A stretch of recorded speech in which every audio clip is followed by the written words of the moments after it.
When Chipotle wants to charge me $3 for extra guacamole, thanks, but no thanks. So I want to share some things that I no longer buy in order to save money and time. And we have 20 items on this list, so let's just hop right into it. The first thing I don't buy is snack food items. And this is really easy to lump into the grocery bill, but when I saw how big my grocery bill was, I realized it was because I was buying a lot of snack food items that weren't necessarily nutritious.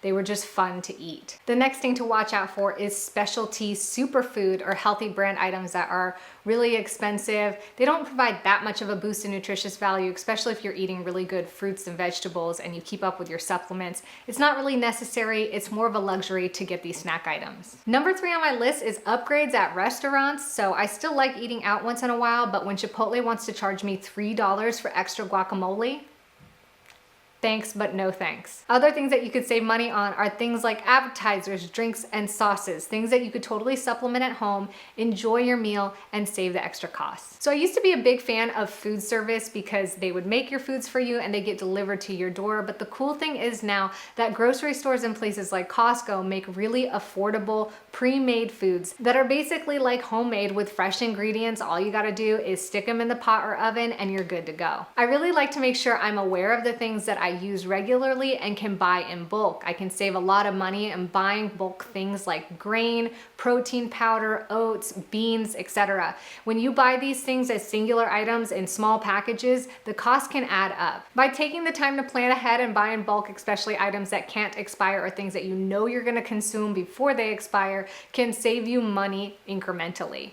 Another thing that I like to do is make sure that I don't buy things that are on sale just because it's on sale. If the clearance sign is flashing at me and it wasn't on my list to get, I'm not buying it, even if it is 100% appealing and tempting. Now, this is a caveat for things like protein powder. The protein powder we get is typically on sale at Costco once in a while. We almost never buy this when it's not on sale, but when it is on sale, you bet your bottoms I'm grabbing like 5 or 6 jars. Another place that I've really saved a lot of money is not buying spices in the spice jars anymore. Those spice jars can cost anywhere from $3 to $10 a piece. What's easier is to go to a place that offers bulk spices, and if I'm making a recipe that requires a specific spice, only buy enough for that specific recipe. You actually save a lot of money by only buying what you need. You don't have all these moldy spices taking up space in your cabinet, and you're also not paying the extra money that it costs for those little glass jars. Insurance and extended warranty on pretty much every item that I buy, everybody and their mom is offering. I don't buy these things. Unless the item itself were too hefty to replace, if something bad were to happen to it in the next year or two,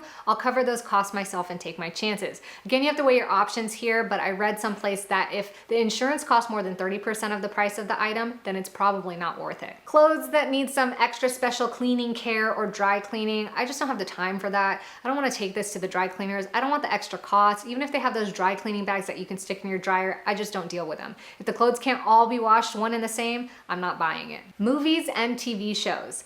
We do love watching movies, but if it's not for free or it's not for rent, and no, I'm not talking about those $19.99 rents that you see on Disney when it first comes out in theaters, I don't want to buy it. And the great thing is I'm an Amazon Prime member. I use it for my groceries. Currently, if you opt for delayed shipping speeds because you don't need the item right away, they often give you digital credits. The amazing thing about these digital credits is you can put them towards your movie or TV rentals. Hair and nails.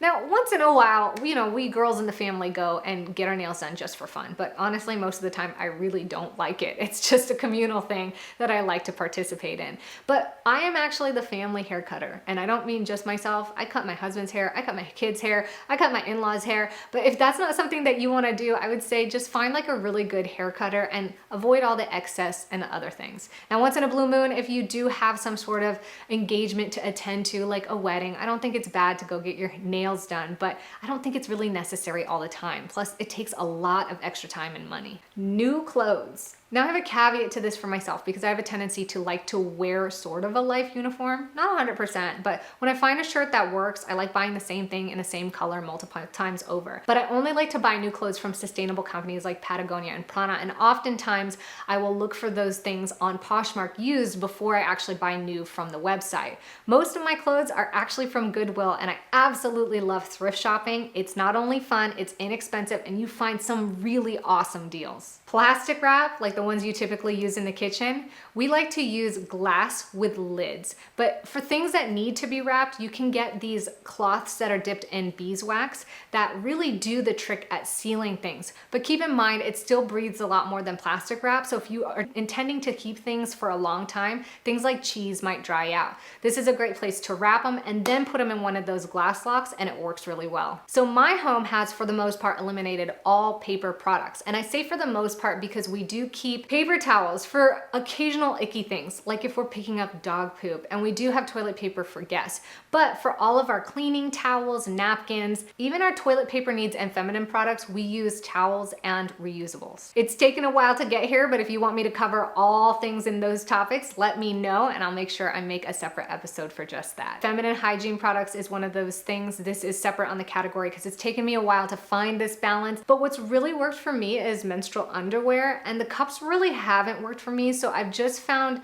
refuge in those small tampons that have no applicator. You could use something like the Dame, I believe it's called, which has an applicator. I have it, but I actually found myself not using it. So if I need to swim or I want to do yoga, I'll lean into those, but most of the time I love the underwear just fine. In my opinion, they are the most comfortable too. Gift wrapping is something that we haven't bought for a while. Occasionally somebody will pass gift wrapping to us, or if we see it in a thrift store, we might get it because my mom still likes to gift wrap. But what I really like to do is save things like brown paper bags or the paper that they stuff in packages, and you can just wrap this beautifully around a gift. Don't mind if it's crinkled, it gives it that nice rustic homemade look, and splash on a little bit of paint, tie a little hemp bow on it, and it just looks so unique and cute. You don't even need to be artistic to do this. Fashion jewelry. Now, while I love having a couple statement pieces that I use regularly and periodically, I don't like the idea of bulk buying jewelry and having to switch it and try to figure out how it matches with my clothes. Timeless pieces that you can find, and you can find some really inexpensive, high quality ones on Etsy, are really perfect for everyday use. They're high quality, you can wear them, you can sleep with them, shower, swim with them, you don't have to change them out, and it just looks awesome and fits with all your pieces. Individualized drinks in bottles like bottled water, protein bottles, bottled coffee, sodas, juices. These are things that we don't buy. We do like all these things, but if we're not buying them in bulk or making them at home, we'd rather save the cash. Cleaning products is another one. I've done a video on this. If you want the link, I'll stick it in the show notes or description. I show you how I make most of our cleaning products. There is one caveat to that, and that is window cleaning products. They have non-toxic, non-Windex window cleaning products. I have to find the title for you, but it works amazingly and it's super gentle, but it just cleans the windows a lot better than having to wipe for a long time with vinegar and alcohol. Like, the vinegar and alcohol works, but I find these window products better. But aside from that, we use non-toxic cleaning products and we make most of them for our home. Last but not least is greeting cards. I used to be a fan of buying bulk greeting cards, bulk thank you cards, and I'm not opposed to buying that occasional thank you card when you feel like something's just really special and you just want to go out and find something nice and send it. But really, one of the things that I've been leaning into a lot lately is handwriting my notes. So I've bought some nice sheets of paper, a lot more inexpensive, and just writing the notes and making it really personalized, sticking it in an envelope like an old-time letter. If it's an occasion like a birthday, a holiday, or just an invite, I like making these things online in Canva and just simply text messaging the card. This saves time, cost, energy, it's sustainable, it keeps trucks and all the delivery people off the road, and it's an amazing thing to save time and money on while being more personal and unique. So those are the top 20 things on my list right now that I no longer buy in order to save money and energy. Did you think I missed anything? Is there anything you would add to this list? Let the community know. Make sure you let me know that you like these types of episodes by sharing, leaving a rating on my podcast, giving it a thumbs up on YouTube, or leaving me a comment, and I will catch you in our next episode. Ciao for now. Hey fam bam, thanks for joining me in today's episode. If you haven't yet, get registered for my free webinar training, Better Energy for a Better Life. You guys voted on this training. I worked really hard to put together some really valuable tips and insight on the fastest way to grow your energy on time, things that you could get started doing right now. So make sure you check out that link and get signed up. Can't wait to see you there.